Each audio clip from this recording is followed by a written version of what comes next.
Welcome back to Animal Appreciation. This week we are talking about freshwater turtles. So, there are, a ton of species of freshwater turtles. So, I just picked a few of my select favorites to talk about, but there are a lot of them. Starting off, we have the spiny soft-shelled turtle, and I love soft-shelled turtles. They just look ridiculous. Look at its face. I love them. So the spiny soft-shell turtle in specific is found throughout North America, all the way from the Great Lakes region in Canada, so Quebec and Ontario, down through the States, down as far as the Gulf of Mexico. Next up, we have the painted turtle, which is one of the prettiest turtle species in my opinion, and it is one of, if not the most widespread turtle in North America, living throughout pretty much every Canadian province and most of the states in the United States, as well as most of the states in Mexico as well.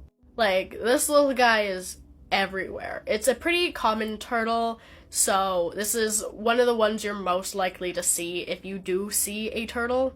This is one of my personal favorite turtles, the alligator snapping turtle. It is native to, again, a bunch of areas in the southern United States, so Florida, Texas, all around there. It is the largest freshwater turtle in North America, and one of the largest freshwater turtles in the world, but not the largest.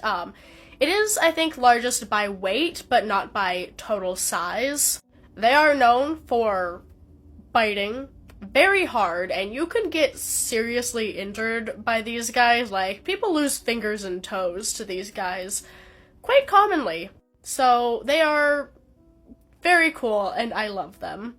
This is the red-eared slider, another very common turtle. So natively, this turtle lives in a bunch of areas in the United States.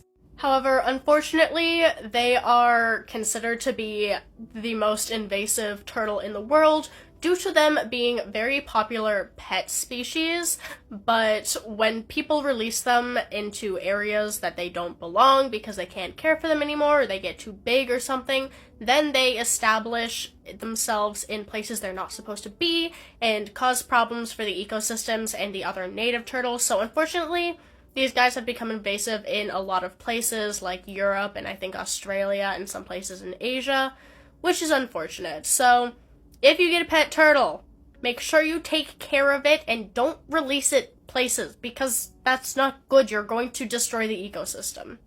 Here is another frankly ridiculous looking turtle, the Mata Mata turtle, which is found in a bunch of areas in South America, including Venezuela, Brazil, Peru, largely throughout the Amazon areas. And just look at it. This does not look like a real thing. Its, head is so ridiculous, and I am a big fan of these guys. This is the Yangtze softshell turtle, and it is both the largest by body size and rarest turtle in the world. It's only known to live in the Yangtze River in China, but unfortunately the species is considered to be functionally extinct since the last female of the species died a couple years ago, and now there's only a handful of males left, so I should do an endangered species spotlight on this, but that's kind of it. They're unfortunately functionally extinct, so within the next good few years, unless something insane happens to save them, they're probably going to be extinct, which is very unfortunate because, again, this is the largest freshwater turtle species. Yes, unfortunately, it is very likely that they will go extinct soon because the last couple males in existence are kept in captivity, and there's not really any way to breed them because they're all males, and male turtles can't do asexual reproduction or parthenogenesis to get more babies, so it's very sad. This is the musk turtle, another American species. It lives throughout a bunch of areas in the eastern United States. It's another pretty common turtle, so if you see a turtle and it's not a painted turtle, in North America at least, it might be a musk turtle, and it is named the musk turtle because of a defense mechanism it has. It releases this really, really bad smelling musk, so predators are like, oh, absolutely not, and will just leave the turtle alone. This is the peacock softshell turtle.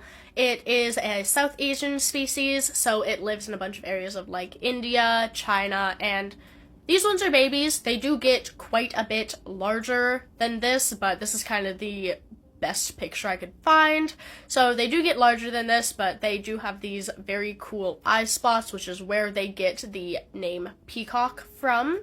Again, this is a rarer species. They are considered to be endangered, but there is conservation going on to help reestablish the population.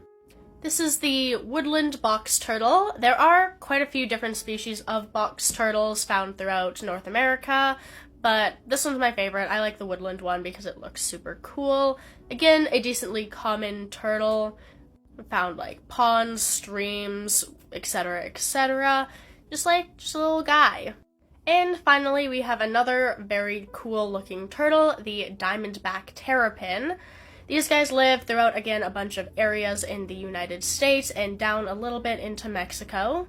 Now, while still considered like a freshwater turtle, and it is not a sea turtle, they do tend to prefer like salt-ish water, so not like ocean water, but still like marshes and bogs that have a bit of a higher salt concentration than like freshwater lakes. So while not technically a saltwater turtle, they do prefer sometimes the saltier habitats, which is interesting. So yeah, there are like a ton of freshwater turtle species. If you want to learn more about them, you can go check those out, but these are just some of my personal favorite ones.